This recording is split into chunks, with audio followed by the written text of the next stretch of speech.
Vous avez combien de sources de revenus? Combien de sources de revenus? J'en ai 3. Bon, si vous faites une estimation, tu tous combien par mois, une estimation? Sur les réseaux, c'est très très large. Il y a des mois où tu peux faire 1,5 million ou 2 millions selon les types de contrats que tu fais. Celui qui ne planifie pas son succès a déjà planifié son échec. Oui, la clarté vient avec l'action, pas avec la réflexion. Et tu peux toujours te lancer et rectifier le tir. Mais si tu passes la plupart de ton temps à réfléchir, qu'est-ce que je vais faire vraiment, qu'est-ce que je vais poster, non, lance-toi. Si on se lance sur les réseaux pour être populaire, on va faire n'importe quoi. Parce que n'importe quoi qui pourra nous rapporter des abonnés, on le fera.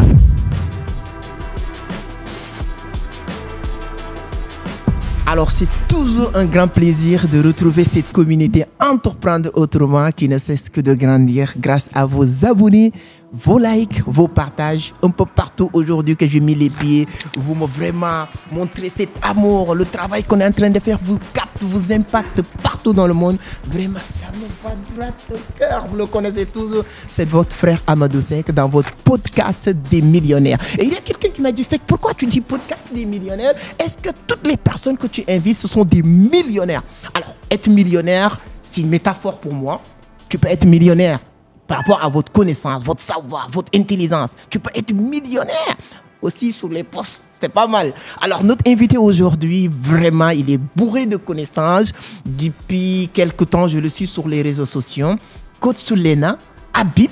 Donc, c'est un grand plaisir de l'inviter aujourd'hui sur Entreprendre Autrement. C'est un podcast très polémique. Je pose des questions bizarres. Ne vous inquiétez pas, soyez prêts. Et la communauté aime ça. Et tout le temps, il me dit non, c'est que j'adore les questions. Et je profite sur l'occasion aujourd'hui, sur notre aujourd'hui, ça va être deuxième session. Pratiquement tous les grands entrepreneurs francophones nous ont honorés de passer, de Tammy Kabas, Philippe Simon, Coach Simon et Stéphanie Bida. Merci. Et on va se retrouver en tout cas au sommet. Aujourd'hui, c'est l'interrogatoire de notre coach, Lena. Donc, j'espère que tu vas bien. Oui, je vais bien, Amadou, et toi? Super, je suis très content. Je tiens à dire bonjour à tes abonnés. Merci de m'accueillir sur ton plateau. En tout cas, c'est un grand plaisir.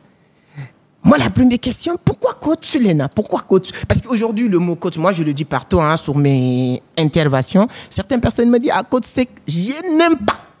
Je vais être, vous voulez que je le parle de quelle langue?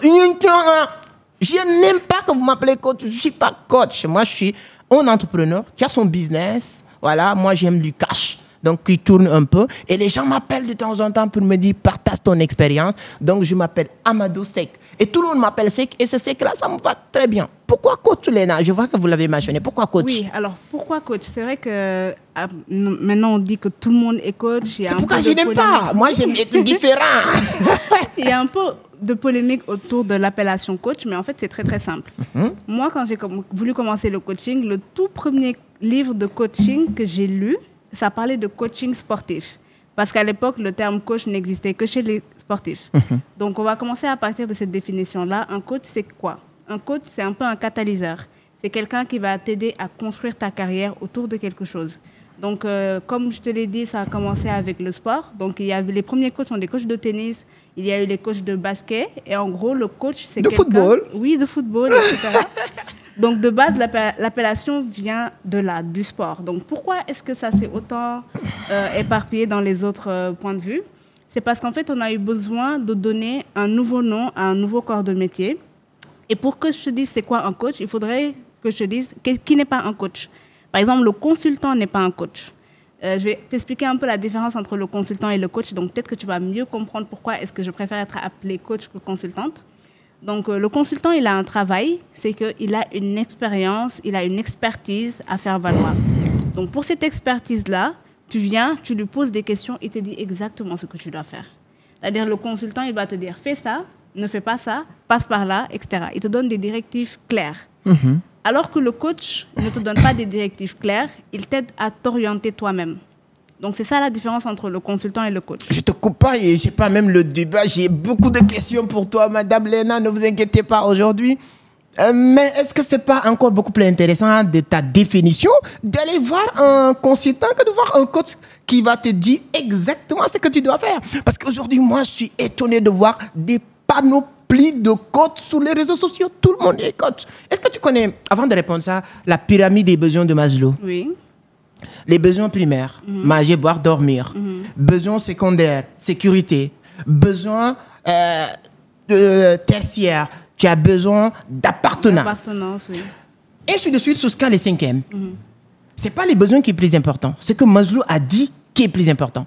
Tu ne pourras pas monter sur cette pyramide si les besoins primaires n'est pas encore réglés, secondo, tertiaire.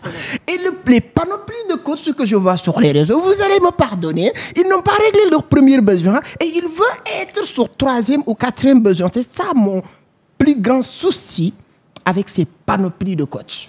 Que veux-tu dire par ils n'ont pas réglé leurs besoins primaires? Parce que les besoins primaires, c'est manger, dormir, sécurité, etc. Oui, c'est une analogie que je prends pour expliquer ça. C'est-à-dire que je voulais dire que... Comment tu apprends toi aujourd'hui? C'est-à-dire? Quand je parle de toi aujourd'hui, moi, si je n'étais pas sûr que tu es vraiment, je ne peux pas qualifier, tu es super bon, je ne vais pas t'inviter, pour être honnête. Donc, quand je parle de vous, c'est d'un sens impersonnel pour parler des autres.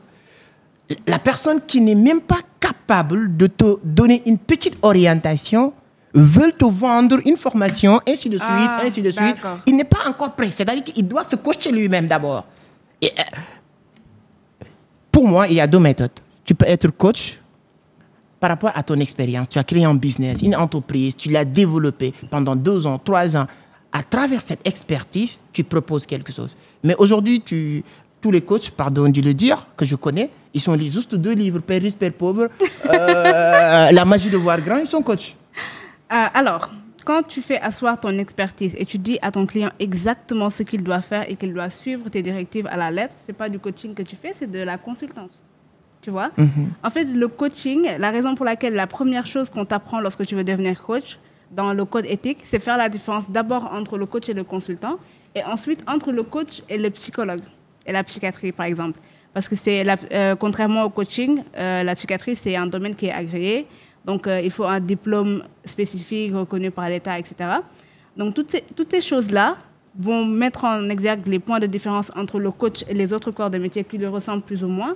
Et enfin, pour te dire le rôle du coach, en quoi c'est différent du rôle du consultant. Parce que tout à l'heure, tu m'as demandé, dans ce cas-là, si le consultant me dit exactement ce que je dois faire, quel est l'intérêt d'aller voir un coach alors qu'un consultant peut me tracer la route tout près? Alors, la différence, c'est qu'il y a certains domaines qui résident du mental et des croyances. Le premier rôle du coach, c'était de faire questionner tes croyances. Donc, contrairement au consultant, il n'est pas là pour te dire ça c'est bien, ça c'est pas bien. Parce que la notion de bien et de mal, ça dépend d'une personne à l'autre. La première chose que le coach doit faire, c'est analyser tes biais cognitifs, analyser ta programmation neurolinguistique pour savoir ce en quoi tu crois. Et c'est grâce à ce en quoi tu crois qu'il va t'aider à faire une déconstruction. Okay. C'est-à-dire qu'aujourd'hui, je vois un consultant, je cherche à me... Ce que tu es en train de dire est tellement important, je ne veux pas rater rien. Je vais t'approcher le micro comme ça. Alors, voilà. Supposons, je vois un consultant en intelligence financière. Ouais. Moi, je gère très mal mon argent. C'est que tu es mon consultant en intelligence financière et tu me dis, pour avoir de l'argent en 2025, tu dois placer ton argent ici en 2024. Il y a des chances que j'y crois, il y a des chances que je n'y crois pas. Mais dans ma tête, je me dis, c'est toi l'expert, donc je vais juste le faire aveuglément. Tu vois, ma mentalité n'a pas changé. Mais peut-être que je verrai des résultats parce que je t'ai suivi aveuglément. Ça, c'est de la consultance. Alors qu'aujourd'hui, je vois un coach en intelligence financière. Il va m'aider à faire un mindset shift, un changement, de telle sorte que même si d'ici quelques mois, mon coach ne me suit plus, moi, j'ai la capacité, j'ai tellement changé que j'ai acquis une partie de cette intelligence financière-là qui va influencer ma prise de décision. C'est-à-dire que là, je ne place plus juste mon argent quelque part parce qu'un consultant me l'a demandé. Je place mon argent là-bas parce que le coach m'a inculqué cette valeur-là, que j'y crois profondément. Et là, je le fais en toute pleine conscience. Donc, c'est ça là la différence entre le coach et le consultant. Donc, le consultant te donne des directives alors que le coach t'aide à faire un mindset shift. C'est très intéressant. En tout cas, j'aime bien, j'apprends beaucoup. Alors, maintenant, est-ce que tu as quelque chose à dire? Comme je l'ai dit, les gens qui veulent être coach, quels sont les prérequis? Est-ce que, comme je l'ai dit tout à l'heure, quand tu vas finir de lire ces 2 livres, juste tu peux devenir coach? Ou bien, quel est le niveau que tu dois avoir, toi, en personne? Tu sais, quand on commence les podcasts, on te demande, oui, présente-toi, les gens te connaissent. Moi, je sais que tu as presque 150 000 abonnés sur TikTok, si je ne me trompe pas. Oui. Donc, les gens te connaissent. Mais on va revenir sur ton parcours personnel. Mais quels sont les prérequis, toi, qui va te convaincre que telle personne, ah, lui, il est bon, c'est un bon coach? Alors, les prérequis, ça dépend du domaine dans lequel tu as envie de coacher, mais pas que. Je dirais que ça dépend de deux choses, de ton expertise dans un domaine. Mais si on se suffit de l'expertise, tu serais juste un consultant. La deuxième chose qu'il faut, c'est de la pédagogie et de l'écoute. C'est-à-dire que le consultant, il n'est pas obligé de t'apprendre comment est-ce que tu dois faire les choses. Alors que le coach, il doit te convaincre et t'apprendre. Donc, c'est ça la différence. La différence, c'est la pédagogie. Et pour te répondre, qui a les prérequis pour être coach, je te dirais que tout le monde peut être coach. En même temps, tout le monde ne peut pas être coach. Pourquoi est-ce que tout le monde peut être coach? C'est parce qu'en ce moment, c'est un domaine qui n'est pas réglementé, ni par l'État, ni par une structure internationale. Donc, nous, ce qu'on fait, c'est qu'on va chercher des certifications qui viennent des structures assez reconnues. C'est-à-dire qu'on se sert du prestige de certaines structures pour que l'attestation ait un minimum plus ou moins de la valeur. Mais la valeur de l'attestation ne témoigne pas ni de ton expertise, ni de ta capacité à coacher quelqu'un. Tu vois. Donc là, de ce point de vue-là, tout le monde peut se lever un jour, acheter une certification, la faire, la passer et se proclamer coach. Mais là où je dis que tout le monde ne peut pas être coach, c'est que tout le monde n'a pas la capacité d'écoute qui lui permet de comprendre le problème de quelqu'un pour restructurer son problème, pour l'aider à voir ses objectifs. Donc moi, comment j'ai su que c'était ma vocation déjà? Peut-être que d'autres personnes qui regardent cette vidéo se trouveront dans ça. Ne vous inquiétez pas, hein, vous avez la possibilité de venir dire donner votre point de vue sur les commentaires. Dans les commentaires. Okay. Donc moi, comment est-ce que je me suis réorientée vers le coaching? C'est que de base, je faisais des vidéos de développement personnel parce que moi, j'ai cette soif de partage. J'adore partager ce que je sais. J'aime tellement partager qu'on me dit souvent, tu devrais facturer tes calls parce que dès le premier appel, tu en dis trop. C'est-à-dire que moi, dès l'instant que j'apprends quelque chose, j'ai cette hâte de vouloir partager ce que j'ai appris. Donc, à chaque fois que je lisais un nouveau livre, à chaque fois que je faisais une nouvelle attestation, c'était d'abord pour des objectifs personnels, mais j'avais cette soif d'en apprendre aux autres. Et je me suis rendu compte que moi, j'apprenais mieux en apprenant aux autres. C'est-à-dire qu'à chaque fois qu'on va voir quelqu'un et qu'on reçoit des questions, on se rend compte qu'on doit retourner vers la connaissance. Et les questions que les autres nous posent nous réorientent vers qu'est-ce que je dois aller apprendre à nouveau, qu'est-ce que je dois refaire. Et je pense que c'est cette capacité d'écoute et surtout cette envie du partage qui te fait savoir qu'intérieurement, tu aurais peut-être été un bon coach ou alors est-ce que tu as un peu les prérequis et le reste, ça s'apprend sur le tas. C'est très intéressant. Idriss Aberkane l'a dit dans son livre « Libérer ton cerveau », la meilleure manière d'apprendre, c'est de partager et ainsi de suite. Alors, vous l'avez souligné tout à l'heure, il y a beaucoup de personnes qui me disent, voilà, moi, je suis coach certifié de John C. Maxwell, je suis coach certifié de Napoléon Hill. Est-ce que Coach Lena est certifié quelque part? Alors oui, j'ai fait des certifications dans certaines écoles de coaching, comme la Transformation Academy qui donne des cours en ligne, l'Université de Virginie qui donne aussi des cours en ligne. Mais franchement, les certifications, ce n'est pas un moyen pour moi de vendre mes formations. Ce n'est pas quelque chose que je mets vraiment en avant parce que je me dis que n'importe qui peut avoir la certification. Pour moi, ce n'est pas une grande valeur ajoutée. Je n'ai pas encore venu sur les questions, mais vous avez souligné un point que je voulais aussi avoir votre avis. Vendre vos compétences. Ce que j'ai dit tout à l'heure sur les gens qui veulent devenir des coachs, qui n'ont même pas passé les étapes par étapes et devenir coach. Avec les réseaux sociaux aujourd'hui, en commençant par moi, surtout, mais beaucoup de personnes, souvent j'ai dû pitcher. Leur image de marque, on va revenir parce que vous êtes vraiment bien en tout ce qui est personnel branding, image de marque. Leur image de marque est supérieure malheureusement à leur niveau de vie et leur niveau de vie sociale. Parce que les réseaux te permettent de pousser à arriver à un certain niveau et voilà, tu ne vis pas de ton art. Qu'est-ce qui fait ça? C'est une manque de création parce que un créateur de contenu seulement n'est pas un businessman. Oui. Tu peux être un businessman plus créateur de contenu. Moi, j'aime bien dire que je suis businessman. J'aime l'argent. J'adore, mon frère. Le Dieu, j'adore. Donc, moi, c'est l'argent d'abord. L'argent. Je profite sur l'occasion pour dire que la vidéo est sponsorisée par Vision Crypto, l'une des meilleures plateformes pour acheter ou vendre des cryptos partout dans le monde, avec Move, MTN, Wave, Orange Money, avec les cartes Visa Master, à moins d'1 minute, tu peux acheter des crypto-monnaies, tu peux aussi vendre des crypto-monnaies et avoir accès à ton argent. Le lien sur la barre de description. Alors, comment tu fais pour vivre de ton art? On prend exemple sur toi. Alors, je sais que tu vas aborder l'aspect parcours tout à l'heure. Bien sûr. Donc, je vais essayer de brosser un peu. Le coaching, c'était vraiment pas quelque chose dans lequel j'avais prévu de faire carrière. Parce que moi, comme je te l'ai dit, la première motivation du coach, c'est l'envie de partager. Donc moi, c'est cette envie-là qui m'a poussée à me lancer sur les réseaux. Aucune part de moi n'était au courant à l'époque que j'aurais pu monétiser ça aujourd'hui. Donc c'est ça, quand on est dirigé par l'argent, moi j'aime beaucoup l'argent, tout comme toi, mais quand on est dirigé par l'argent, c'est vrai qu'on accomplit moins de choses que quand on est dirigé d'abord par la passion et par les croyances. Donc je n'avais aucun moyen de savoir à l'époque que je pouvais monétiser ça aujourd'hui. Mais la raison pour laquelle certaines personnes ont autant de succès sur les réseaux mais ne vivent pas de leur passion, c'est parce qu'ils ne savent pas monétiser. Et même monétiser, ça s'apprend. Même les coachs se font coacher. Et moi, j'ai été coachée il y a quelques mois par une structure qui s'appelle KaiJob. Donc, KaiJob est de la structuration des entreprises, la structuration des entrepreneurs. C'est-à-dire qu'aujourd'hui, tu peux avoir un bon produit. Si tu ne sais pas le vendre, tu n'auras pas de clientèle. Tu peux avoir un bon produit, savoir le vendre, mais si l'offre est mal packagée, tu n'auras pas non plus de clientèle. Donc, moi, je suis partie me faire former pour savoir aujourd'hui comment est-ce que je dois packager mon expertise pour l'offrir, de telle sorte de créer une offre irrésistible. Et tu vois, en vente, je suppose que je ne t'apprends rien. Une offre irrésistible, c'est une offre qui est si bien packagée que quand le client le voit, du moins ton persona, il voit l'offre, il se dit, mais ça, c'est exactement ce dont j'avais besoin. Pour que l'offre, en termes de proposition et en termes de prix, soit exactement ce dont ton client a besoin. Et je pense que ça, c'est la limite de certains créateurs de contenu, ou alors ceux qui créent du contenu très niche. Parce que quand tu es créateur de contenu en général, tu as moins de chances de pouvoir monétiser ce que tu fais que quand tu es créateur de contenu dans une niche en particulier. Et je parle de la niche du développement personnel, niche cuisine, niche voilà, voiture, etc. Quand tu connais ta niche et que tu sais monétiser, tu n'as aucun moyen de ne pas pouvoir monétiser ce que tu fais sur les réseaux. Donc, je pense que c'est un problème d'éducation financière au final. Vous êtes coach en développement personnel. Il y a deux questions que souvent les Sénégalais n'aiment pas répondre. Les Sénégalais. Partout, toutes les personnes qui passent ici, ils sont très open sur ça.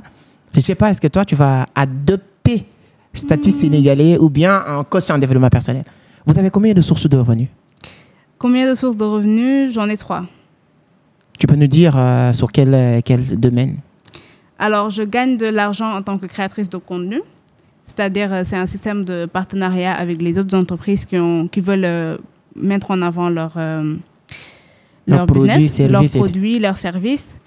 Le deuxième moyen par lequel je gagne des revenus, c'est le coaching. Donc, dans le coaching, il y a le coaching 101, les workbooks que je vends sur mon site web et aussi les formules de personal branding, shooting, etc. que j'ai commencé tout récemment. Et le troisième moyen par lequel je gagne de l'argent, c'est par une petite entreprise que j'ai commencé à peu près en décembre, mais je suis en pause actuellement, où je vendais de la chantilly de karité. Donc, il faut savoir que j'ai fait aussi un diplôme, j'ai un diplôme en master en droit. Donc, j'ai travaillé en entreprise quelque temps, mais ça n'a jamais été ma plus grande source de revenus, on va dire. C'est très bien. C'est pour savoir. L'objectif, c'est permettre les gens qui nous suivent, qui veulent se lancer dans la création de contenu, de savoir que la création de contenu doit te permettre de créer des business rentables. Oui. C'est pourquoi je t'ai posé la question. Ceux qui pensent que c'est les créations de contenu qui me permettent de gagner de l'argent, si vous, ça n'a rien à voir. Moi, je dors voyager et YouTube me paye de l'argent. C'est pas mal. J'ai 100 et quelques mille abonnés. YouTube me paye de l'argent. Mais on a des business. Je viens de vous dire la plateforme. Encore une fois, Vision Crypto, allez-y, créez votre compte. Alors, c'est très intéressant. Alors, c'est très important. Si vous faites une estimation, tu touches combien par mois? Une estimation, ça t'arrive de... Bon, par exemple, sur les réseaux, ça dépend. Parce qu'il y a eu les périodes où j'ai travaillé en entreprise et j'étais un petit peu moins présente sur les réseaux. Je n'étais pas très active.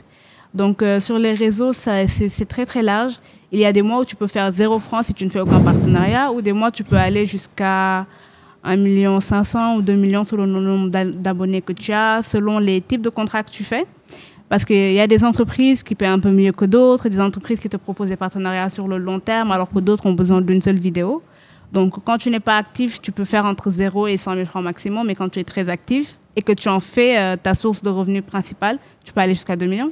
En tout cas, à la fin de cette vidéo, je vais te proposer une petite vidéo que tu vas parler de l'un de nos business. Oui. Et après, tu me diras si on a les moyens pour le payer. Donc, je vais faire ça.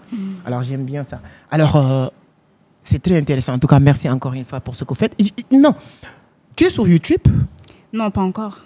J'aimerais bien me lancer. Il faut le faire. Oui. Je te dis, fais-le. tu as l'art de parler, de convaincre.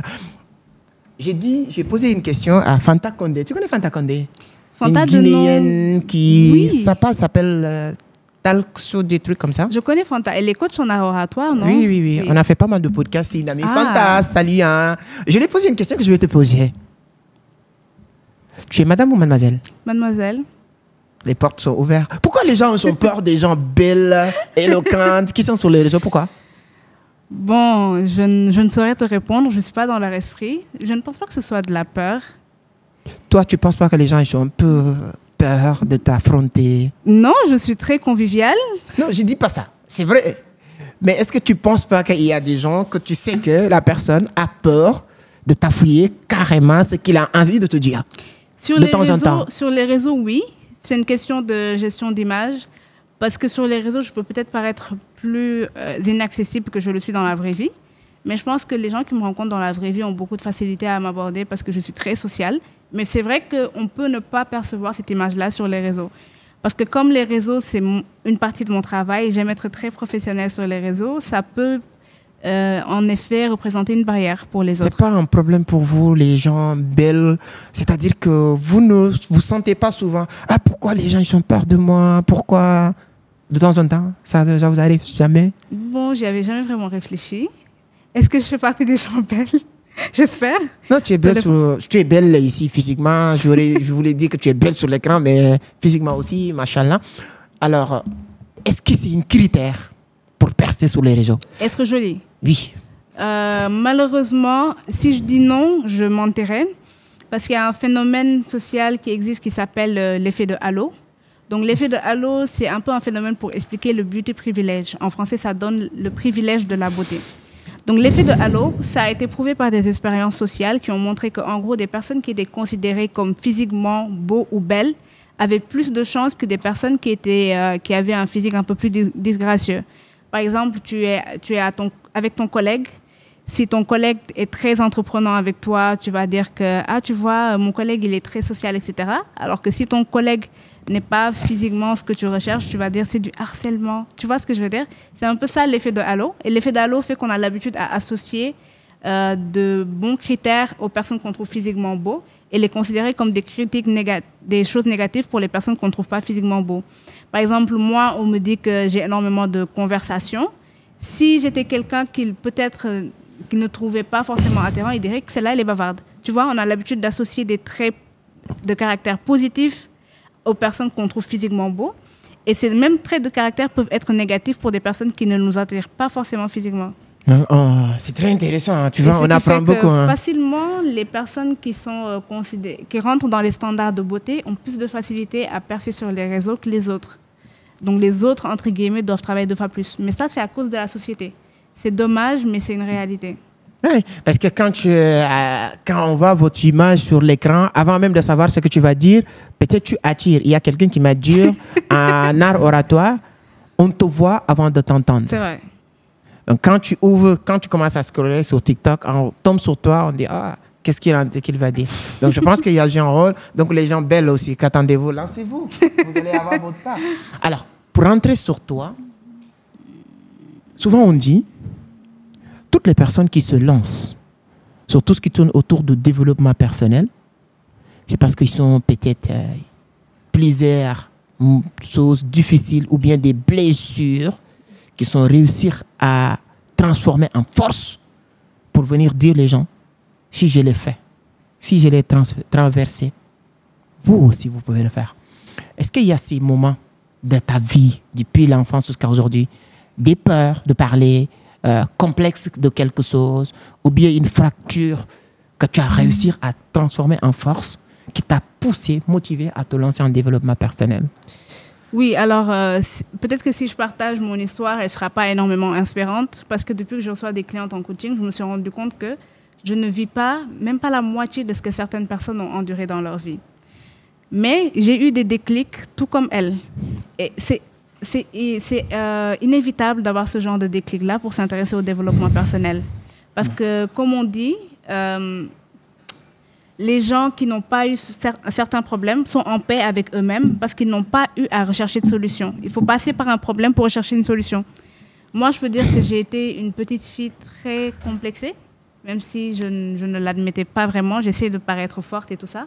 J'ai été très complexée et à un moment de ma vie aussi, j'ai fréquenté des personnes qui étaient plus âgées que moi, des personnes qui étaient plus avancées que moi dans leur vie et j'ai toujours eu ce complexe d'infériorité-là par rapport à eux. Et c'est la raison pour laquelle d'ailleurs je me suis intéressée au développement personnel parce que j'avais l'impression qu'à l'époque, j'avais un vide que je devais combler. Et c'est peut-être ce déclic-là qui m'a permis aujourd'hui d'avoir fait autant de recherches et d'avoir le peu de connaissances que j'essaie de redistribuer à mes clients ou que j'essaie de redistribuer à mes abonnés. Mais le problème, il vient de là, de base, c'est que, tu vois, en termes de société, on n'est jamais supérieur ou inférieur. Ça dépend du domaine où on se trouve, ça dépend du public qu'on a, ça dépend de qui on fréquente. Et selon le type de personnes que tu fréquentes, si tu fréquentes des personnes qui sont à un niveau plus élevé que toi, tu vas ressentir le besoin d'aller chercher plus. Tu vois? C'est pour ça qu'on dit qu'il ne faut jamais rester dans une pièce où on est le plus intelligent. Il faut aller dans la pièce suivante. Et moi, j'ai ressenti ce besoin-là d'aller dans la pièce suivante parce que j'ai fréquenté des personnes qui me dépassaient à l'époque. C'est très... Ce que tu viens de dire, on me l'a dit à Dubaï. On était dans une salle de formation avec beaucoup de personnes. Je pense qu'on était moins de 3 noirs. Il y a quelqu'un qui a posé la question, comment faire pour être plus intelligent, gagner beaucoup d'argent? Il dit 2 choses. Être là où tu es toujours plus bête et là où tu es moins riche. Oui, oh là là, c'est vrai. Le plus grand secret qu'il nous a partagé, c'est ça. C'est vrai. Et il y a beaucoup de personnes, malheureusement, ils veulent toujours être là où on pense que tu es plus intelligent. Oui, oui. Et là, selon la personne qui nous a parlé de ça, tu deviens bête. Parce que tu n'apprends plus rien. Et ainsi de suite. Donc, c'est pourquoi quand tu l'as dit, tu es bon. Je l'ai dit, voilà, vraiment. Est-ce que l'image qu'on donne sur les réseaux, tu entends cette fameuse phrase des Américains qui dit « fake it until you make it ».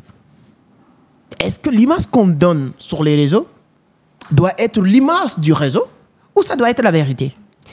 L'image qu'on donne sur les réseaux, pour moi, ne doit jamais être la vérité. Parce que les réseaux, c'est très public. Tu sais, on a l'habitude de faire la différence entre les réseaux et la vraie vie, mais c'est exactement la même chose. Pour moi, les réseaux sociaux, c'est la rue. Moi, j'aime dire ça, les réseaux, c'est la rue. C'est-à-dire que tu croises n'importe qui. Et on ne se rend pas compte à quel point les informations qu'on partage va venir enrichir ce que les Américains appellent le digital footprint. Le digital footprint, c'est toutes les informations que tu laisses sur toi, sur les réseaux, sans y faire attention, tu vois. Donc, c'est très important, je pense. Et moi, d'ailleurs, c'est ma spécialité, le personal branding. Je coach principalement sur le personal branding. C'est très important d'avoir une image hyper contrôlée sur les réseaux. Parce que les réseaux, c'est très, très dangereux.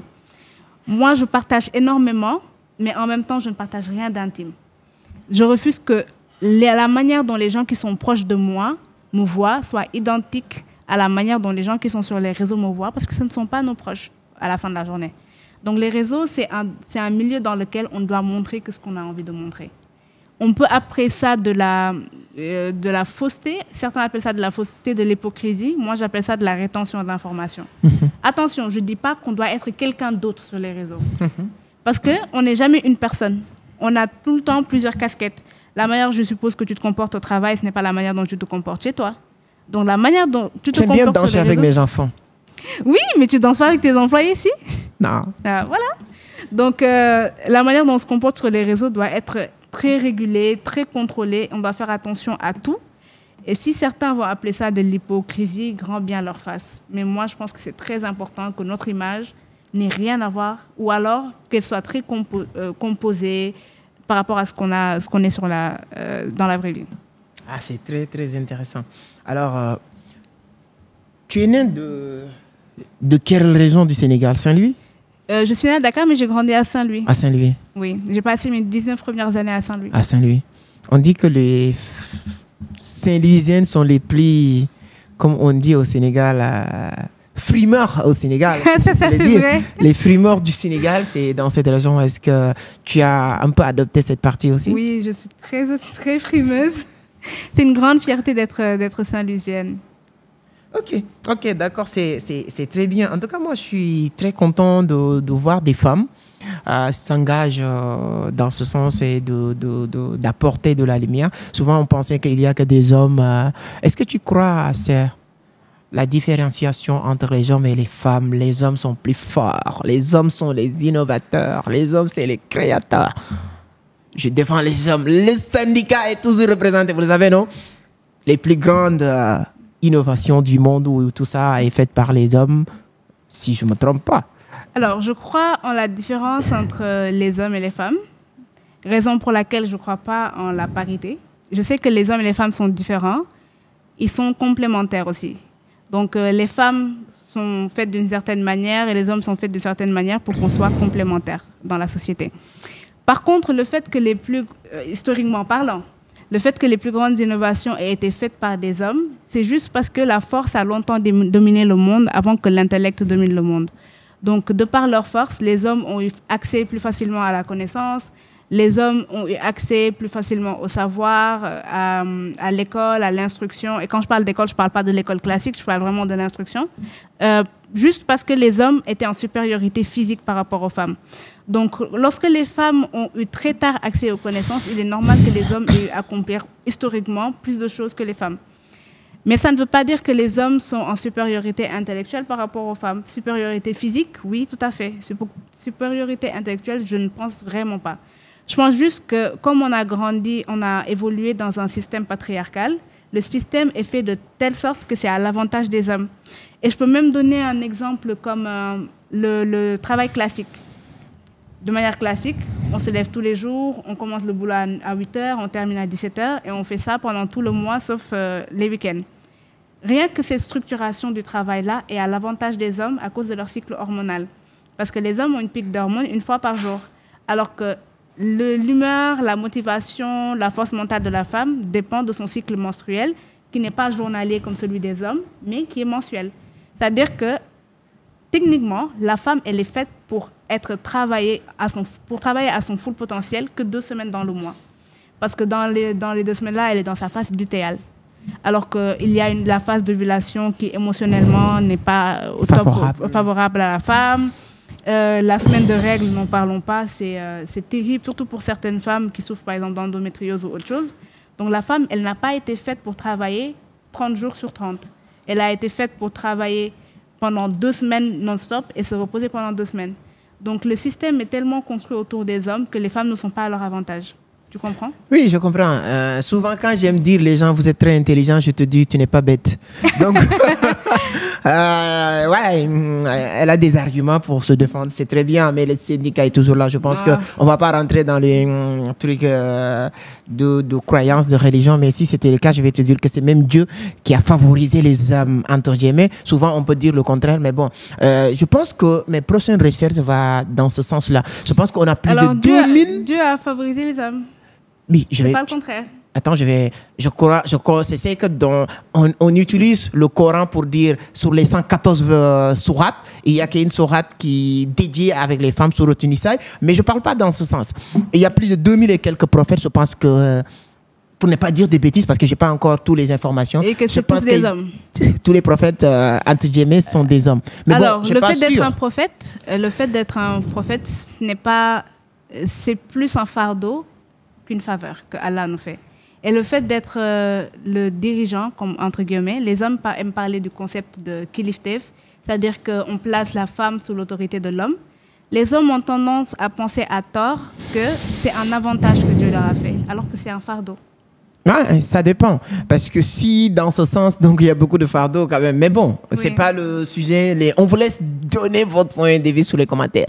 Le syndicat doit représenter sur les commentaires. Quand je fais vidéo avec Sarah, je vois comment les femmes viennent défendre Sarah. Ouais, elle a raison. La dernière fois, elle a parlé des bêtises que les gens m'ont appelé pour dire comment tu as laissé Sarah dire tout ça. Nos prochains podcasts. Actuellement, elle est en France. Elle dit les hommes, vous êtes vraiment des hypocrites. Vous êtes des hypocrites. Et j'ai laissé passer. Je ne vais plus jamais laisser ça. Ne vous inquiétez pas, je vais vous représenter. Alors, bon, bref, on revient encore.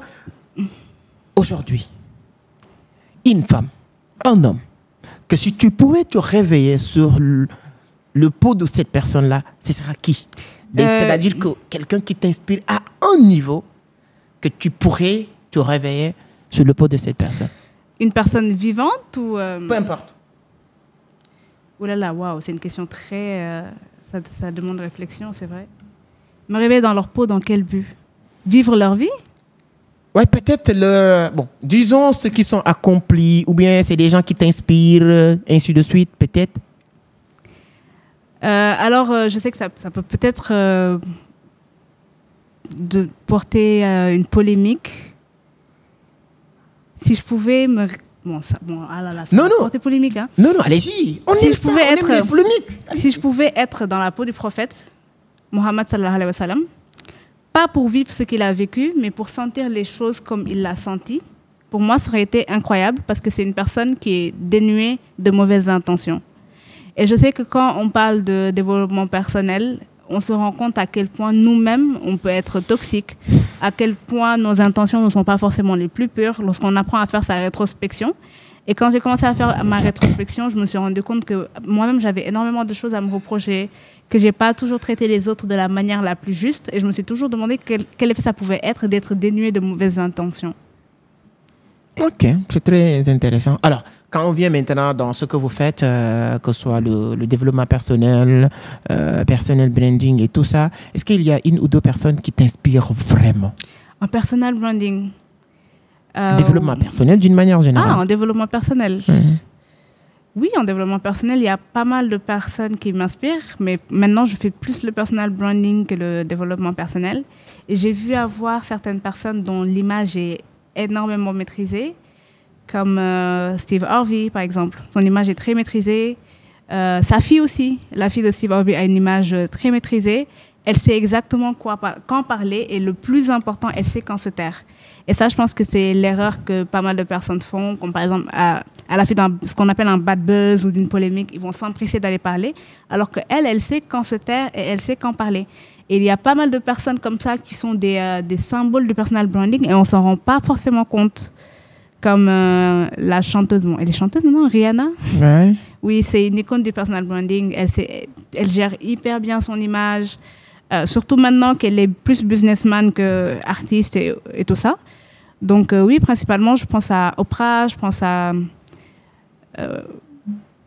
oui, Oprah. C'est une personne, en tout cas, très appréciée partout dans le monde. Oui, Oprah. elle gère très bien son image aussi. Donc, moi, ce que j'apprécie sur elle, souvent même, c'est pas sa manière de communiquer, mais il y a beaucoup de grands entrepreneurs successful aujourd'hui au monde, ils sont passés par Oprah. Oui. Est-ce que ça fait partie de tes objectifs de... Moi, je dis souvent dans certaines rencontres, si vous ouvrez la porte de succès d'une personne, tes portes de succès seront ouvertes 100 fois. Est-ce que tu y crois?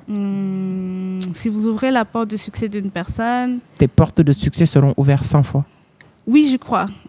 Spirituellement parlant. Parce qu'on le dit même dans l'islam, tu donnes 1, tu reçois 10. C'est la règle. Ça, j'y crois à 100%. Si aujourd'hui tu me vois comme ça, moi je suis à l'aise. En tant qu'experte en personal branding, qu'est-ce que je devais changer? Oui, alors moi je trouve que tu as une image assez maîtrisée sur les réseaux quand même. Parce que comme j'ai dit tout à l'heure, beaucoup partager ne veut pas dire partager le privé. Donc tu protèges assez bien ta vie privée. En termes de communication, tu as préféré te placer comme un ami, donc tu utilises un ton assez amical quand tu parles à ta communauté. Ça, c'est une forme de personal branding. Parce que les gens pensent que quand on parle de personal branding, il faut parler comme un politicien, s'habiller en costume, etc. Alors que le personal branding, c'est juste choisir son positionnement.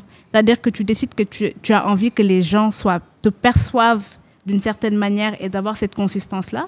Et je trouve que tu as été assez consistant depuis le début. Si je devais te faire une analyse, là, ça demanderait plus de recherche sur ta personne, sur ce que tu partages sur les réseaux.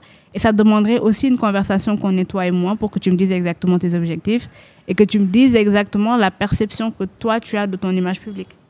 D'accord, tu as parfaitement raison sur ce que tu viens de dire. Moi, je veux que ma communauté devienne une amie. Quand je suis avec eux, j'aime bien m'habiller comme la communauté. J'aime bien aller manger. Je leur appelle mes amis. Souvent, on parle des choses même qu'on ne dit pas peut-être partout sur les réseaux. C'est hyper important. Alors, est-ce que, en tant que femme, j'ai une question, c'est pas pour toi. Je dis toujours quand je pose des questions, c'est pas pour toi en personne, mais pour tes fans qui te suivent un peu partout. Quand tu es belle, quand tu es une femme, il faut coucher quelque part pour avoir ce que tu veux. Non. Au contraire. Moi, j'ai cette impression par rapport à les belles femmes que je vois sur les réseaux. Parce que ce n'est pas toutes les belles femmes qu'on connaît. Souvent, quand on dit telle femme est belle, c'est parce que c'est telle femme qu'on connaît qui s'est exposée. Par rapport à des personnes qu'on connaît, tous les scandales au Sénégal, vous avez parlé tout à l'heure des scandales, ça vient de ces genres de personnes. D'accord. Les personnes qui sont considérées comme belles sur comme les réseaux. belles stars. Je donne sous un exemple récemment. Vous êtes sénégalaise et je vois que de temps en temps, tu fais des vidéos en Wolof. Moi, les Sénégalais m'ont reproché ça. Sousca, maintenant, ils sont fatigués. Je parle mieux le Wolof. Mais mon frère, le Dieu, mon argent, c'est partout en Afrique. Je ne vais pas faire Wolof pour vous faire plaisir. Non, non, non, non. C'est l'argent. L'argent en Côte d'Ivoire.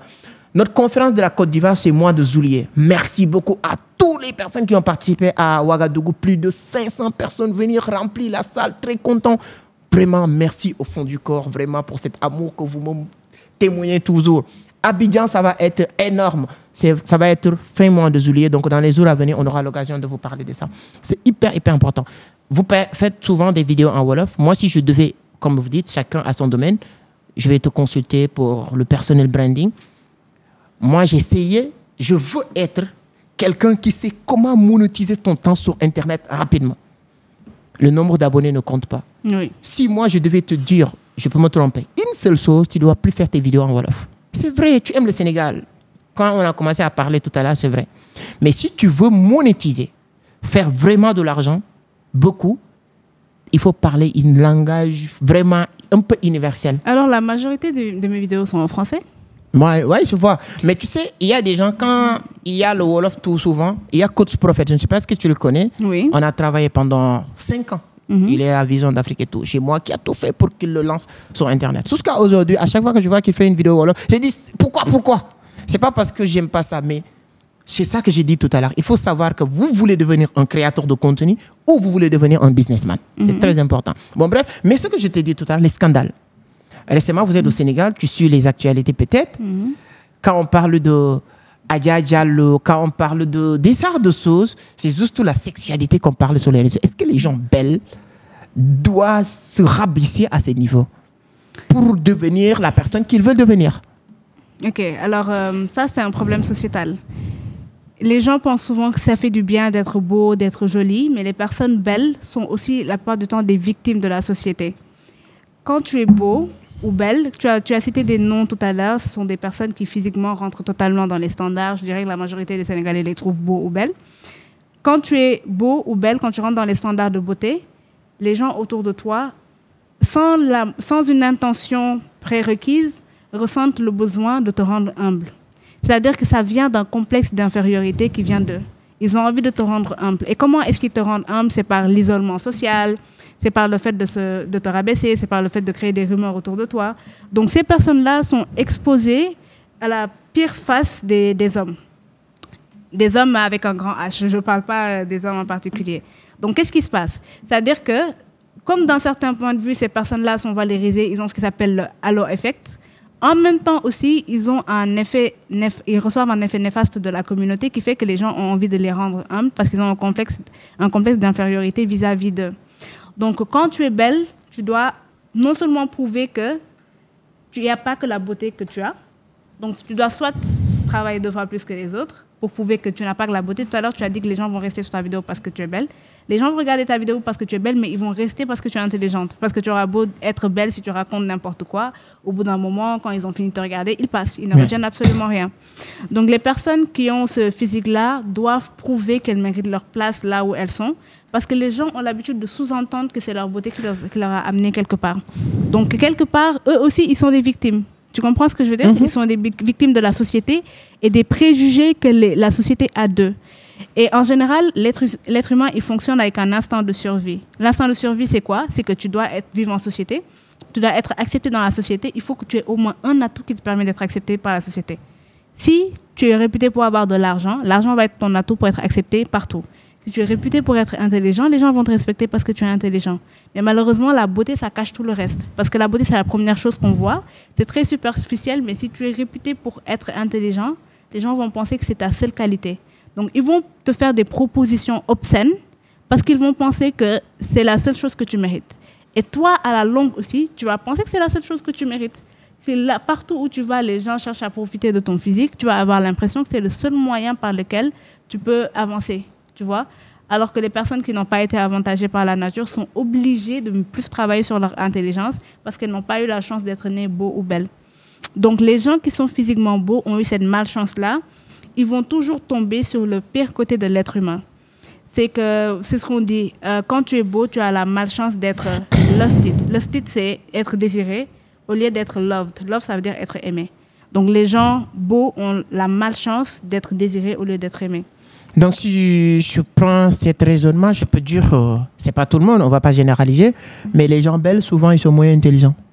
Parce qu'ils travaillent plus sur leur beauté, parce que c'est la seule chose qu'ils pensent qu'ils sont à offrir à la société, qui fait que souvent, ils oublient qu'ils devaient travailler sur leur soft skills et tout ça. Parce que dans toute chose, le plus important, c'est le comment. Et comment eux, ils peuvent se faire accepter en société. S'ils se font accepter en société parce qu'ils sont beaux, ils ont moins de raisons de travailler leur intellect. Donc, ça ne veut pas dire que les personnes belles sont moins intelligentes. Ça veut juste dire qu'elles ont moins de raisons de travailler leurs autres sens.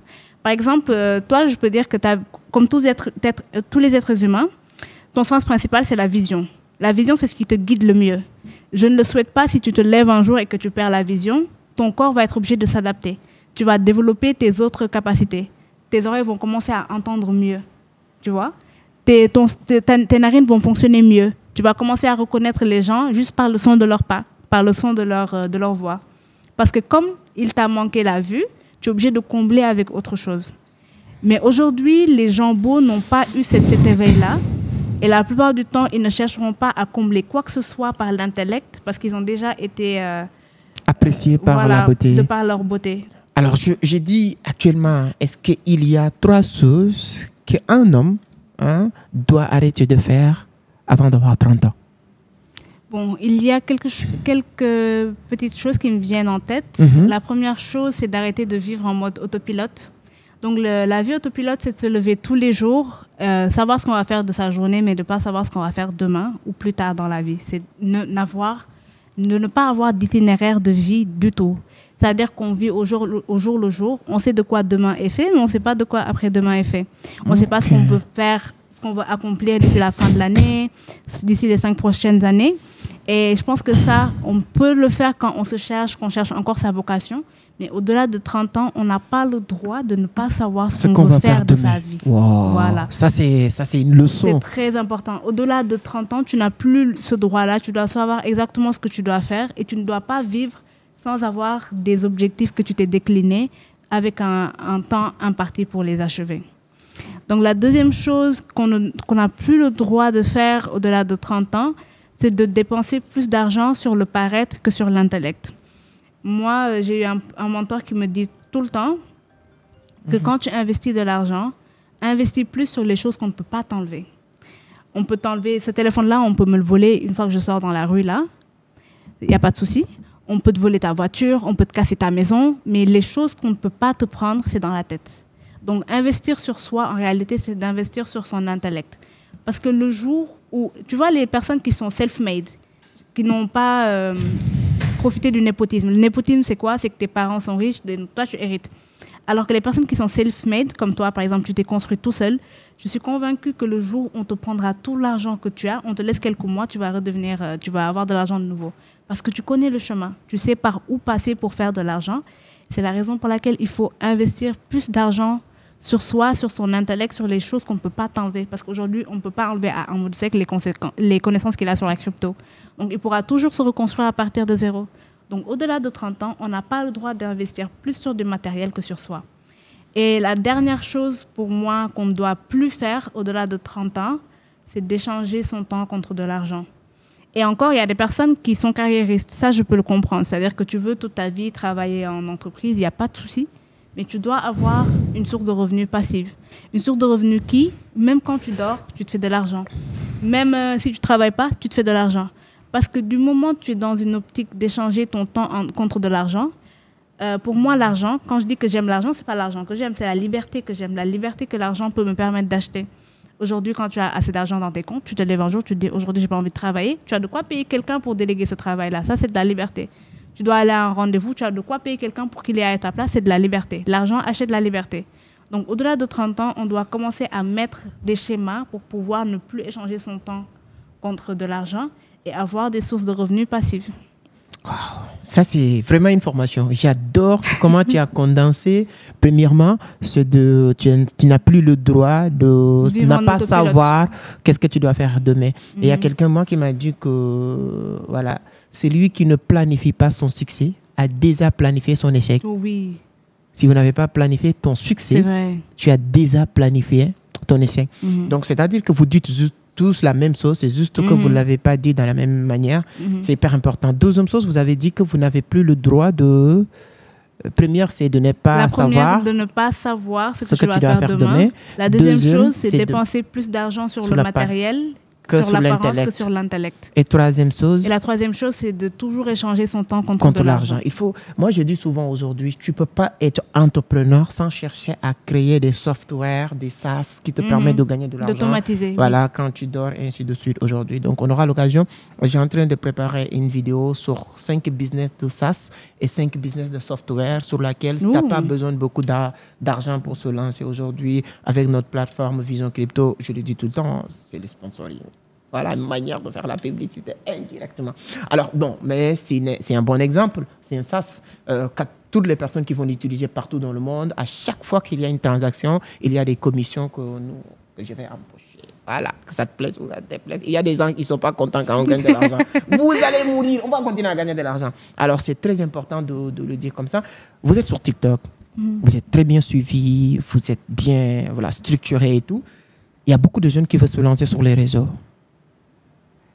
Comment? C'est-à-dire que les jeunes qui nous regardent, qui veulent se lancer sur les réseaux, qui veulent créer une personnel branding, etc., image de marque sur les réseaux, quelles sont les étapes à respecter? 2 ou 3 étapes vraiment indispensables pour réussir sur les réseaux, créer une image de marque qui pourra te permettre de gagner de l'argent. Alors, pour se lancer sur les réseaux et avec une bonne image de marque et pouvoir monétiser par la suite, pour moi, il n'y a que 3 étapes à suivre. 3 étapes, notez 3. Donc, la première étape, c'est de mettre de côté le comment et d'introduire le pourquoi. On ne se lance pas sur les réseaux parce qu'on a envie d'être populaire. Si on se lance sur les réseaux pour être populaire, on va faire n'importe quoi. Parce que n'importe quoi qui pourra nous rapporter des abonnés, on le fera. Et le truc avec les abonnés, c'est que quand ta communauté n'est pas construite de manière organique, c'est-à-dire que tu vas faire challenge sur challenge pour avoir des abonnés, tu ne crées pas un vrai lien avec ta communauté. Donc, la première chose, c'est de mettre de côté le comment et de se concentrer sur le pourquoi. Pourquoi est-ce que j'ai envie de créer mes réseaux?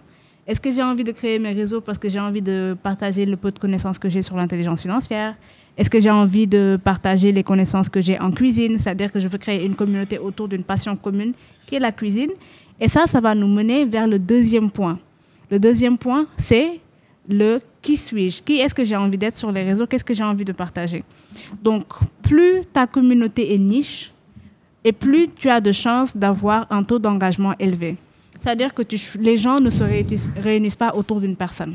Les gens se réunissent autour d'une passion. Et la passion, c'est le fil rouge qu'il y a entre plusieurs personnes. Si moi, j'arrive à réunir sur mes réseaux 100 000 personnes, ce n'est pas 100 000 personnes qui sont intéressées par ce que Lena fait. Ils n'en ont rien à faire de moi. Parce qu'aujourd'hui, j'aurais fait autre chose que le développement personnel. J'aurais une communauté bien différente de celle que j'ai aujourd'hui. Donc, les gens qui me suivent ne sont pas intéressés par moi en tant que personne. Ils sont intéressés par le développement personnel et le message que je suis là pour faire passer. Donc, on crée une communauté autour d'une passion, autour de quelque chose, autour d'un fil conducteur. Et c'est ce fil conducteur-là qui est ton personal branding. Tu as envie que dès que les gens pensent au développement personnel sur les réseaux, ils vont penser à Lena. Ou alors, tu as envie que dès que les gens pensent à crypto, j'ai envie d'apprendre la crypto, je vais aller regarder le contenu de Amadou Seck. Donc ça, c'est du branding. Le branding, c'est savoir organiser une fête. Parce que j'en parle dans une vidéo, le branding, c'est un peu comme organiser une fête. La première chose que tu vas faire, c'est réfléchir à l'ambiance de la fête, le style de musique que tu vas mettre, le style de nourriture que tu vas préparer, mais aussi envoyer les bonnes invitations aux bonnes personnes. Donc, si tu fais une fête de salsa, mais que tu invites des personnes qui écoutent du reggaeton, ça ne va pas le faire. Ta fête, elle sera ratée, tu vois. Exactement. Donc, le personal branding, c'est inviter les bonnes personnes à ta fête. Et ça, c'est la deuxième étape. La troisième étape, c'est se lancer. Se lancer. Oui. Parce que la clarté vient avec l'action, pas avec la réflexion. Et tu peux toujours te lancer et rectifier le tir. Mais si tu passes la plupart de ton temps à réfléchir, qu'est-ce que je vais faire vraiment, qu'est-ce que je vais poster? Non, lance-toi. Lance-toi, lance ton produit, lance ta personne et tu attireras la communauté dont tu as besoin, Inch'Allah. Quand je me suis lancé sur YouTube, je vous l'ai dit ici, il y a des gens méchants. Ils disaient que quelqu'un qui ne sait pas distinguer les mots masculins et féminins, comment il peut se prétendre être donneur de leçons. C'était César de messages, commentaires que j'avais l'habitude de recevoir. Mais j'avais compris ce qu'elle vient de dire, qu'on ne va pas attendre être parfait pour faire. On va faire pour être parfait. Exactement. Donc, on ne pourra jamais être parfait tant qu'on n'a pas fait. Mais quand on fait maintenant, c'est en ce moment-là qu'on apprend pour être parfait. Donc, j'avais compris ça très tôt. Et elle vient de le confirmer, ce qu'on appelle les confirmations de nos idées. Donc, c'est hyper, hyper important. Alors, il y a le mot personnel branding, vient tout le temps. Est-ce que le personnel branding aujourd'hui, à la fin, n'est pas une forme d'arrogance maquillée pour certaines personnes? Oh, ils sont gonflés, mes amis. Ils sont tellement gonflés. Juste pour dire que c'est le personal branding. Comment toi, tu qualifies ça, quoi? Alors, comme je te l'ai dit tout à l'heure, les gens confondent, ils ne savent pas vraiment c'est quoi le personal branding. Pour eux, avoir un bon branding, c'est de parler un français très soutenu, mettre des costumes et parler aux autres comme si on était supérieur. C'est pas ça le personal branding. Le personal branding, c'est juste renvoyer l'image qu'on a envie d'envoyer avec cohérence. Si toi, tu as envie de te faire passer pour quelqu'un d'amical sur les réseaux, le personal branding, un bon branding, c'est le fait d'avoir cette image-là tout le temps, d'avoir une cohérence dans ce que tu proposes. C'est ça un bon branding. Donc le branding ne se limite pas à être quelqu'un supposé élitiste et supérieur aux autres. Tu vois? Par exemple, je pourrais te le citer en termes de marque, parce que l'image de marque est plus populaire que le personal branding. C'est pour ça qu'on dit qu'il faut se traiter comme si on était une marque. Il y a une marque qui est très, très amicale. Je ne sais pas si je peux la citer ici. Bon, je vais citer une autre marque. Il n'y a pas de problème. Nous, on n'a pas de problème. Permettre les gens d'apprendre. Il y a la marque Nakala. C'est une marque de milkshake en poudre. Donc, ils ont une petite mascotte qu'ils appellent la vache. Donc, la mascotte, elle danse. Elle est très, très drôle. Elle a même... Tu vois une corrélation entre la manière dont la vache agit et la manière dont eux, ils répondent dans leurs commentaires. Quand tu parles à Nakala, tu as l'impression de parler à un ami. Ça, c'est du branding. C'est parce que c'est l'image qu'ils ont envie de renvoyer. Donc, à côté, tu as d'autres entreprises qui sont un peu plus sérieuses, notamment les entreprises qui sont dans le luxe, qui préfèrent avoir un branding un peu plus strict. Donc, le personal branding, ce n'est pas un aspect figé. C'est peu importe l'image que tu as envie de donner, que tu puisses donner cette image-là de manière contenue et avec cohérence. Si aujourd'hui, tu décides de te placer dans le branding d'une personne qui fait polémique, grand bien te fasse. Si tu as l'impression que c'est ce qui te fera faire des vues, etc., donc tu vas passer ton temps à insulter les autres. C'est du branding, en quelque sorte. On a un ami, Alex Change. Ah, voilà. Lui, c'est ça son branding. Son branding, c'est de faire scandale autour de ce qu'il dit, parce qu'aujourd'hui, ça lui permet de vendre ses formations. Et je pense qu'il est love coach ou quelque chose comme ça. Il est aussi aujourd'hui dans l'entrepreneuriat d'une manière générale. C'est ça qui lui permet de vendre ses formations. Est-ce que c'est bien? Est-ce que c'est mal?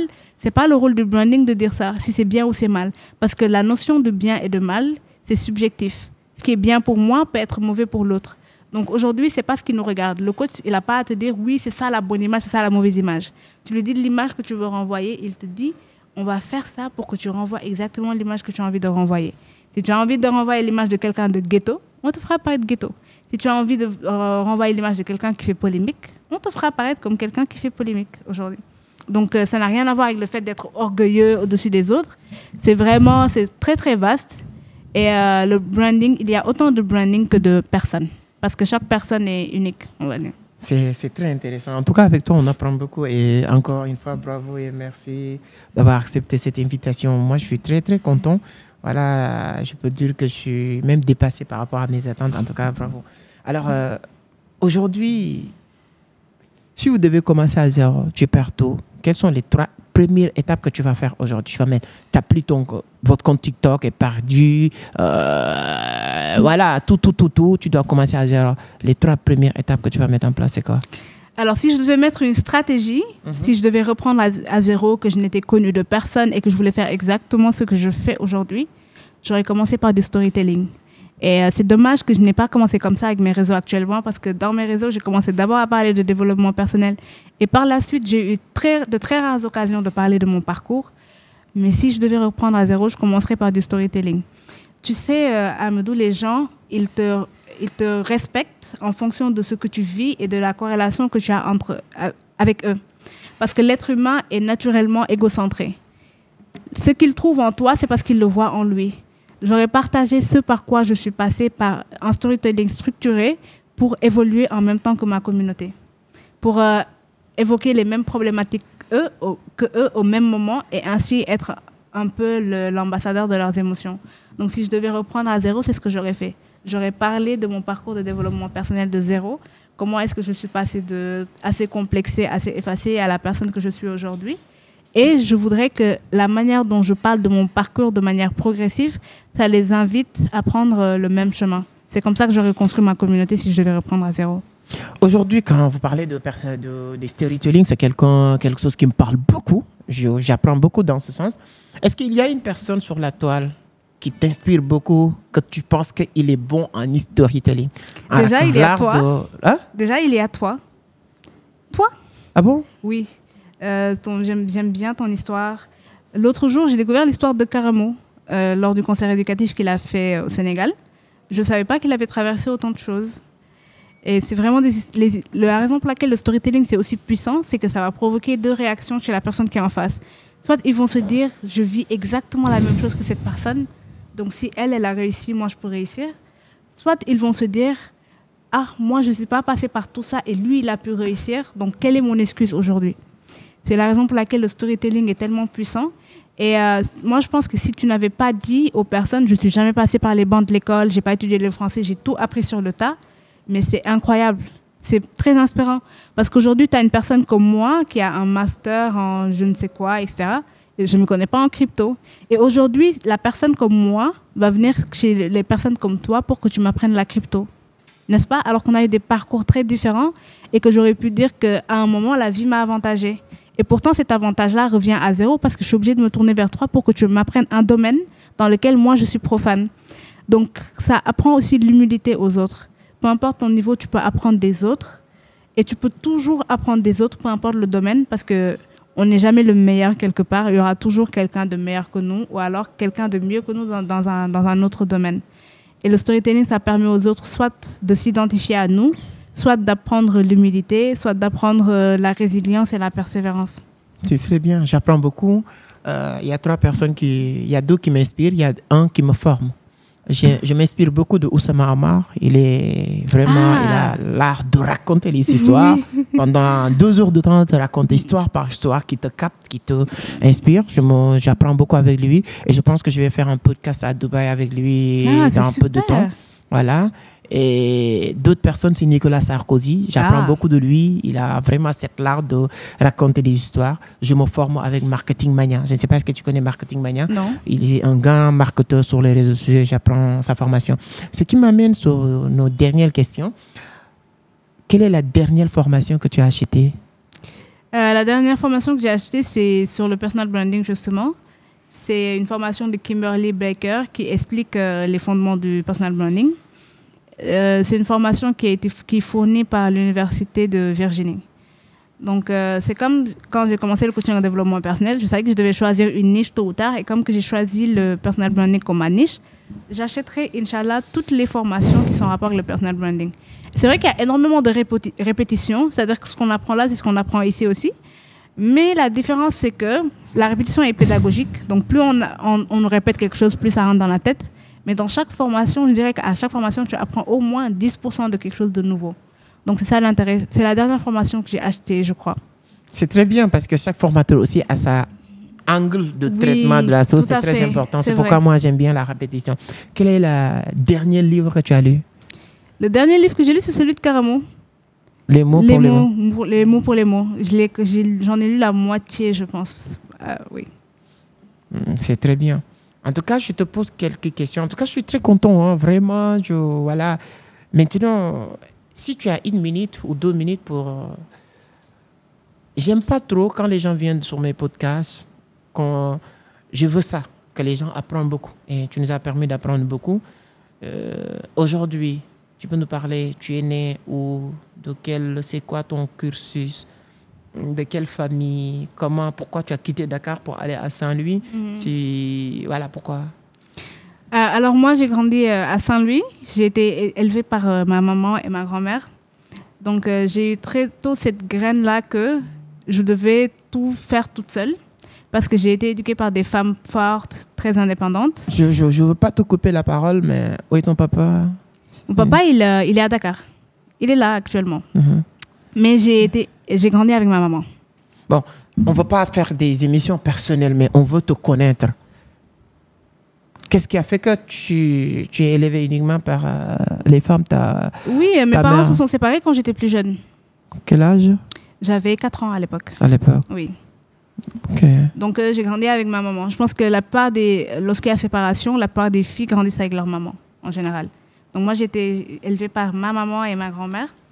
Et donc, j'ai fait tout mon cursus scolaire à Saint-Louis. Et la raison pour laquelle je suis venue à Dakar, du coup, c'est parce que la filière que je voulais faire en particulier n'était pas disponible dans le privé.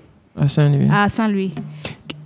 Quels sont les souvenirs que tu as eus de cette séparation? Les enfants qui n'ont pas demandé d'être nés dans tel ou tel parent, mais il y a une séparation. Tu n'es pas ce qu'on appelle cet amour, bon, ce que les gens disent, les intellectuels, vous, amour paternel ou maternel. Ça fait quoi? Bon, moi, je ne l'ai pas vraiment senti parce que mes parents se sont séparés quand j'étais très, très jeune. Je n'ai pas eu à m'accommoder de quoi que ce soit parce que, comme on dit, quelque chose que tu ne connais pas ne peut pas te manquer. Tu ne connaissais pas ton papa alors? Non, si, je connais mon père, mais je ne connais pas le fait de vivre avec ses deux parents.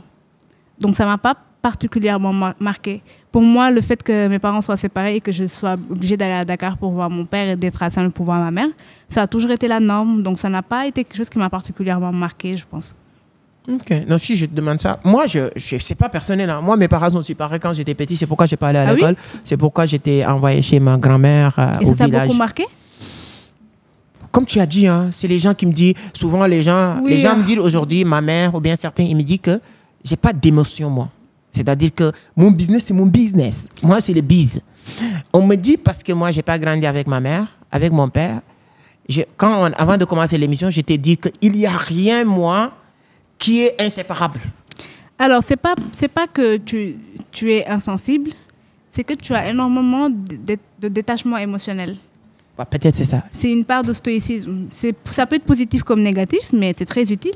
Parce qu'aujourd'hui, il y a des personnes qui viennent chez moi pour apprendre le détachement émotionnel. C'est bien d'avoir du détachement émotionnel de tout. Parce que lorsqu'on est en dépendance émotionnelle, ça veut dire qu'on laisse d'autres choses contrôler nos émotions, notre bonheur. Et je me rappelle une vidéo que j'avais fait. J'ai très peu de bad buzz, on va dire, mais une vidéo qui avait fait très polémique où je disais que ton bonheur ne doit dépendre de personne, même pas de tes parents, même pas de tes enfants. Si aujourd'hui tu dis je suis heureuse parce que j'ai des enfants, tu as échoué quelque part. Parce que ton bonheur doit venir de toi avant de pouvoir venir des autres.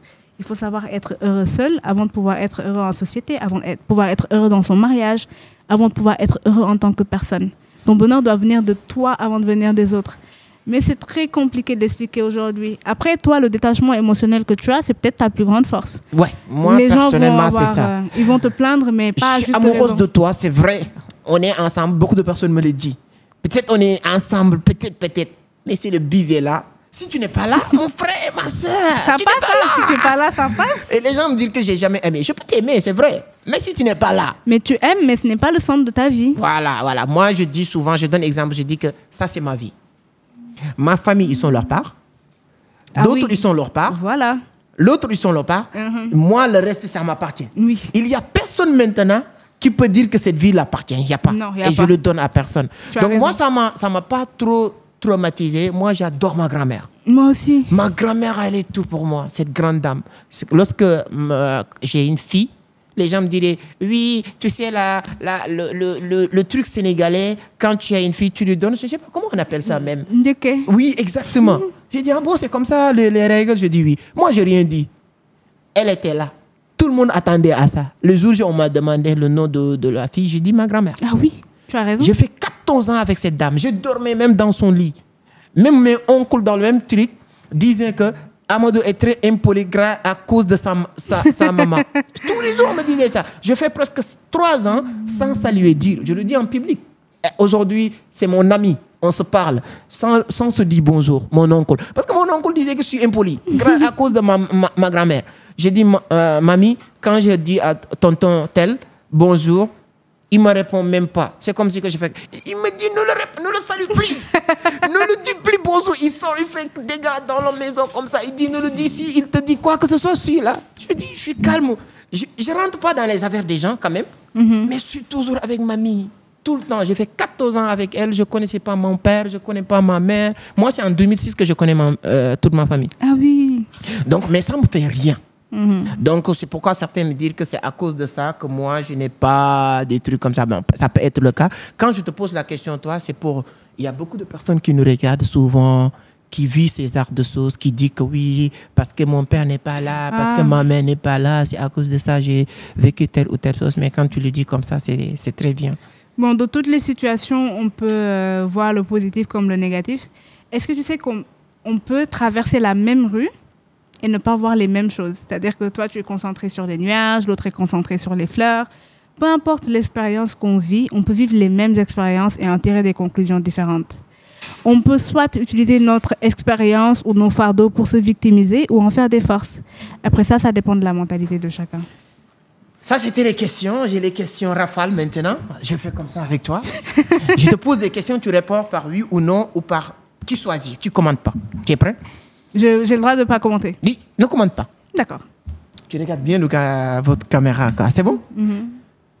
L'amour ou l'argent? L'argent. Papa ou maman? Je choisis pas. Il faut choisir. Tu as dit que j'ai le droit de ne pas choisir. Non, tu as l'obligation de choisir. Tu n'as pas le droit de commenter. Pourquoi? C'est-à-dire que oui, j'ai pourquoi? l'obligation de choisir. Choisir un. Maman. Dakar ou Saint-Louis? Saint-Louis. Ok, c'est très bien. TikTok ou Instagram? Instagram. D'accord. Marié ou célibataire? Attends, qu'est-ce que je suis ou qu'est-ce que je préfère? Pour le moment, oui. En ce moment, je suis célibataire. Tu préfères actuellement là célibataire ou marié? Mariée. Amoureux ou fiancé? Comment ça? Tu es actuellement en relation amoureuse ou bien tu es fiancé? Aucun des deux. Tu n'es pas de copain directement comme ça? Les gens te regardent, hein? Oui, mon premier amour, c'est mon business. Après, on verra. Bravo. Il n'y a pas de commentaire, donc on ne va rien dire. Les portes sont grandement ouvertes. Oui, on va mettre les réseaux sociaux sur la barre de description, que ce soit Insta ou TikTok et tout ça. Je pense que Mohamed va mettre une photo ici qui va vous permettre de connaître son compte Instagram. Vous pouvez aller, je ne vais pas donner son numéro, 77 682 30. Je le laisse. Il y a des gens qui vont appeler Sonatel pour 17 numéros-là. Les derniers, c'est bien. Petit déjeuner ou déjeuner? Petit déjeuner. Sortie avec famille ou sortie avec des amis? Avec famille. Bon, c'est très intéressant. C'est très intéressant. Formation ou lecture? Formation. C'est très intéressant. En tout cas, je suis très content. Merci beaucoup. De t'avoir sur l'Entreprendre Autrement, sur la page Entreprendre Autrement. Répondre à toutes ces questions, ce n'est pas facile. Laissez vos temps, vos activités et venir répondre. Moi, personnellement, ça me va droit au cœur. Je vois une personne très humble, très simple. Continue comme ça. Merci beaucoup. Continue à inspirer. Je vois que tu as ta sœur, vous avez déjà programmé une chose. On nous dit que nous, les entrepreneurs, on voit que l'argent. C'est vrai. Le mot l'argent, là, vous pouvez compter combien de fois que je l'ai dit dans cette vidéo. Vous me le dites sur les commentaires. S'il te plaît, fais ça. Si tu es à Abidjan, là, mois de juillet, là, on va faire quelque chose d'extraordinaire, de phénoménal. Et je t'invite. Et je vais essayer de voir quelles sont les personnes que nous allons inviter. Peut-être qu'on va l'inviter. Chaque conférence, il y a des gens qui se déplacent de pays en pays pour venir participer. C'est intéressant. Donc, ça fait vraiment plaisir. Cette resto, je ne peux pas terminer sans remercier Moussé Sarr avec sa femme, toute l'équipe de Pélican. Un bon resto. Moi, je veux leur dire que vous avez vraiment voulu aider tout le monde, mettre tout le monde dans le même pied d'égalité. Souvent, ces arts d'endroit, on le fait au niveau de Fanok, au niveau des Almadies, c'est voilà, ces genres d'endroits. Mais eux, ils sont préférés venir au niveau de Liberté aussi, ce n'est pas de la banlieue même, mais faire cette infrastructure ici pour aider tout le monde. Donc, venez goûter, manger. Vous n'allez pas le regretter. Ils sont organisés aujourd'hui, finale César de maths. Il invite tous les stars. Ici, ils sont les amis de tous les stars. Les Mia Guissé, les TikTokers, les footballeurs, tout le monde est ici. Les matchs de finale et tout ça. Donc moi, de temps en temps, je viens. On nous dit que nous, les entrepreneurs, c'est que l'argent. Donc comme si tu ne m'avais pas dit que tu as programmé quelque chose, je vais t'inviter l'après-midi, 19h, de venir regarder le match. Il y a un brunch qu'il organise. On va manger, on va regarder le match. Je pense que c'est Paris Saint-Germain aujourd'hui et l'autre là, comment il s'appelle? Inter de Milan. Voilà. Donc, si tu as le temps, je t'invite, venez manger, on va regarder le match avec ta sœur et tout. Inch'Allah. En tout cas, merci beaucoup. Merci à toi. Vision d'Afrique, c'est une entreprise jeune et on a besoin de toute la jeunesse africaine à porter leur pierre à l'édifice pour qu'on puisse devenir un géant africain. Nous, notre objectif, moi, je ne suis pas un créateur de contenu. Et je suis un entrepreneur qui a son business et qui utilise les réseaux sociaux pour faire grandir son business. Donc, même les conférences, les activités, tout ça, je suis tombé accidentellement dans ça. Moi, je n'étais pas destiné à faire tout ça. Je suis un entrepreneur. Mais aujourd'hui, tu as passé dans mon bureau. On a le même bureau au niveau de Abidjan, au niveau de Ouagadougou. Donc, il y a beaucoup de personnes qui travaillent en temps plein et il y a beaucoup de personnes qui travaillent indirectement. Ne sois jamais gêné à chaque fois, que ce soit aujourd'hui ou demain, le mois prochain, l'année prochaine, à chaque fois que tu vois quelque chose que j'ai fait, que tu penses que tu ne dois pas le faire, les portes sont ouvertes et ça fera un grand plaisir de me dire que ça, il ne faut plus le faire. Du coup, je disais, ça demande énormément d'humilité et je te félicite pour ça. Et je pense que, Inch'Allah, nos chemins n'ont pas fini de se croiser. Merci beaucoup pour l'invitation. Qu'est-ce que tu vas dire, dernier mot, la communauté qui nous suit? Dernier mot, croyez en vous et lancez-vous. Arrêtez de trop réfléchir. Kana de khalat.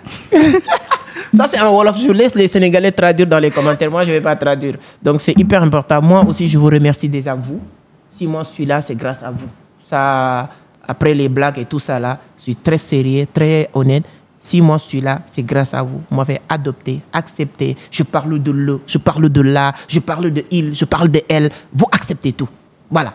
Tous ces choses incomplètes et vous acceptez. Merci infiniment. Partagez, likez. J'ai demandé à Philippe Simon quelque chose que je vais te demander. Abonner sur YouTube, c'est payant? Non, c'est gratuit. Abonnez-vous.